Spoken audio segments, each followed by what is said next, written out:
wahoze wifuza kugura inzu hano mu mujyi wa Nyamata, mwereka inzu nziza iri kugurishwa ku giciro gitoya hano mu mujyi wa Nyamata munsi y'ibiro by'akarere ka Bugesera. Uvuye hano ku biro by'akarere ka Bugesera umanuka no muhanda werekeza ku kibuga mpuzamahanga cy'indege cya Kigali kiri kubakwa i Bugesera, ubundi ukajya muri iyi quartier nziza cyane uri kubona kuri kamera.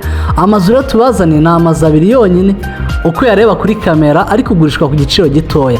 Inzu imwe iri kugurishwa $55,000 n'indi $55,000 ariko zirimo n'ibiganiro. Niba nawe wifuza kugura inzu udahenzwe, inzu ikoze buri kimwe, inzu ifite ibyumba 3, douche 2 mu nzu, toilette 2 mu nzu, igikoni mu nzu ndetse na salle à manger, ikagira inzu y'umukozi hanze na stoke ndetse n'igikoni hanze. Ni inzu nkuko mubibona zirasa neza cyane. Niba uri interested rero duhamagare nonaha kuri nimero ubona kuri screen yawe nona, ubundi tukugeze kuri inzu mu bambere nawe witungira inzu hano hafi n'uyu muhanda ujya ku kibuga mpuzamahanga cy'indege, dore ko ari metero 100 zonyine uvuye kuri uyu muhanda munsi y'ibiro by'akarere ka Bugesera. Nge nitwa Eze, nkora muri IEM Rwanda, ninjye mu komisiyoneri wawe bwite, abandi ntibakuyobye.